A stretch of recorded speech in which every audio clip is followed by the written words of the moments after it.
Akasvani Imphal Ngangbam Nganthoi na pau pajari ahanbada maruoiba pau security force na tongan balal holup singi miyoi ahum phare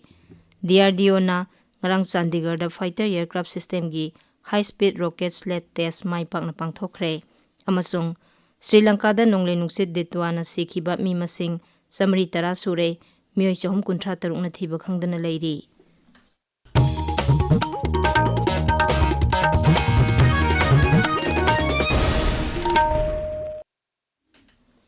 Raja sida ain kaiba pamdaba thodok thoktanaba security force ki maikaidagi thiba humba amasung area domination gi thabak thoramsing makhatana sathari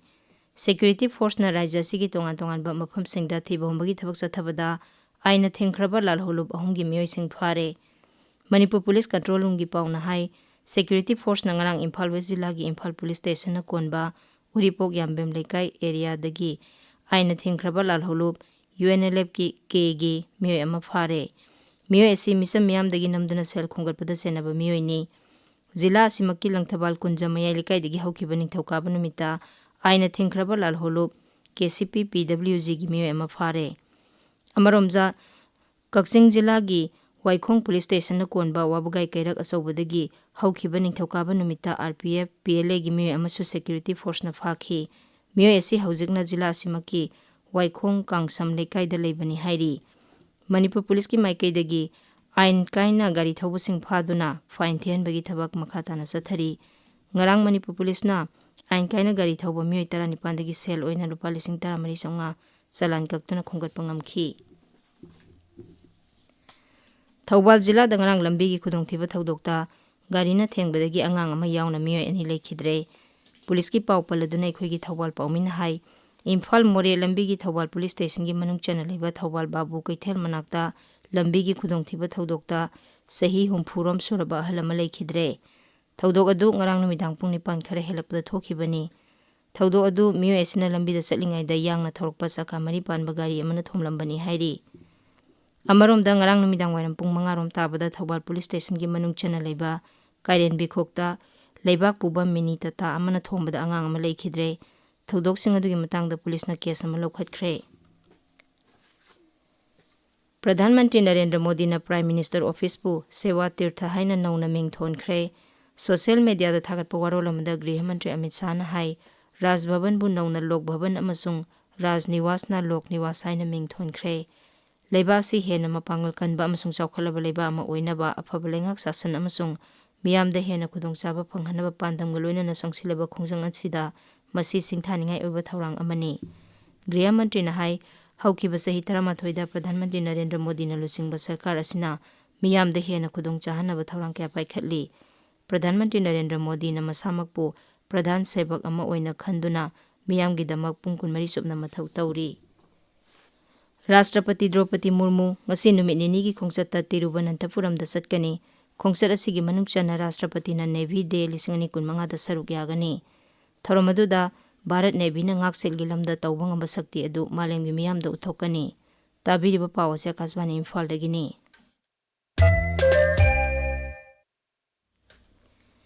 Defense Research and Development Organization DRDO na ngarang Chandigarh da fighter aircraft system gi high speed rocket sled test mai pakna pangthokre ngaksil mantraloin hai complex dynamic test asina Bharat pu chawkhalaba in-house escape system testing pangthok pangamba Malemgi Elite Club Leibak Singhi Manung Chanba ngamhale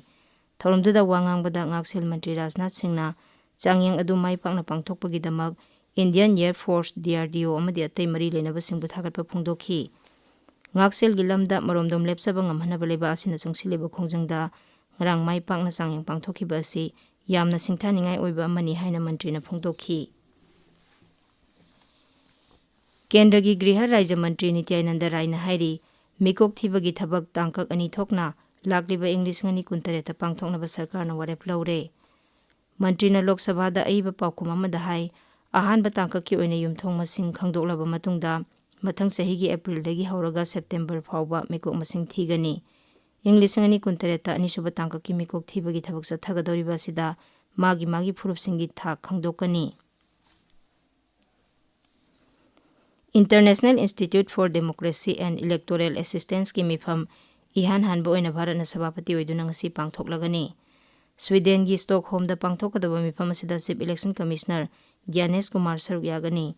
Bharat pu asiguba mifam asida sabapati oina khalakpa asimak leba asigi saukthokchaningai ni haina Chief Election Commissioner Gyanesh Kumar na phongdorakli. Mangna hai leba asida ki tujungba amadi arana hui yaudaba mikhal kya pangthokiba dubu malengi miyamna masak khangle haibadu mayak sengna takli. Sri Lanka da nonglei nungsit detwana sekiba mi masing chamri tara sure miyoi chahum kuntra taruk na thiba khangdana leiri haina leba adugi Disaster Management Center gi pauna hairi. Leba adugi zila kunmanga da nonglei nungsina maram oiduna miyoi lak tara marirom awaba mayoknare. Kendi zila da puna miyoi marifunipan, Badula da marifuhumdoi, Nuwara Elia da humbudra manga masung putalam da kuntaret leikidre. Maragasida Bharat na Operation Sagar Bandhugi makhada leba asida tengbang kaya piri. Mapan Thoram Mantri Dr. S. Jaishankar na hairi, medical amasung support personnel humbudra, tangai fadaba gari sing amasung Modular Field Hospital yauba Indian Air Force ki C-17 Transport Aircraft ngarang Colombo da thungkre. Sri Jaishankar na hai, awaba nanglaba Sri Lanka da Bharat na lepta na tengbang piri. Maragasida Ngaksel Mantraloy na hai, Indian Air Force ki Mi-17 helicopter singna tengbang gi polam to nipan hena miyam da yenthokre. Mireibakta gi lakpa miyoi ama fibam luba anaba sing amasung miron binupi ama yauna punna miyoi humpumanga safagadaba mafam singda thangdorakre. Ngasi phongba pause singi maroiba pausingi damak haujik Khaidem Geetchandra leire. Geetchandra Thakachari Nganthoi Imphal Guwahati Delhi flight namit khudingi paiba hokre haiba pau irang manungda contractor singi lupa koti humudra marfurongi heavy machinery gari punna samri ga kunmari mai thadok pasu yauki huran basu yauki haiba pau yauna tongan ba pau sing ngasi Manipur do phongba pau se sing ahan balamaida maruiba pau sing oina phongnari Imphal Guwahati Delhi flight namit khudingi paiba hokre haiba pau asi Shanghai Express English edition ge ahan ba headline tawduna phongli International Trafficking Network ama thugai kre Myanmar dagi umang amadi Turel Phaurga Assamda lupa crore 23.5 manga gi drugs sing puram ki haiba pau Shanghai Express Manipuri edition gi ahan ba headline tawduna phongli pau si People's Chronicle pau se dasu ahan ba lamaida tongan mumong da headline tawduna phongli Rajya Sabha na su Manipur GST amendment bill pass tawkre opposition na Manipur nungsi basidi gambhir na mapi tabagum bani haina Selthum Mantri Nirmala Sitaraman na phongdokhi wafam pongnopam pau se gi anishu headline tawri English ngani kuntaruki April dagi hauduna face ani thokna mikok thiragani haiba pau naharul ge thodang pau se ki ahan balamaida maruiba pau oina phongli sanamahi lining bu tokhaiba mongda sakhangnaba Rajya Sabha da pukatkre tokhaina masak khangbasina chapchaba demography khangani haina MP lesamba sana jawbna phongdokhi wafam sana lebak pau se ki ahan ba headline tawri total strength satret ka supna mari laigadaba da supna tagi samaga tara khaktamak lairak leba excise department ge aroibo khongau haurakadawra haibasina huelan pauge anisub headline tawri food safety enforcement mabangan kankhan anaba khongthang sing laukhatle haibasina Manipur mail ge anchor kalamda maroiba pawena phongli Manipur gi single lam sing gi tokhaiba budget gi damak WMC na Prime Minister da aiba chirol pikra haiba paw Hillsong Ben Express ki han balamaida maroiba pawena phongli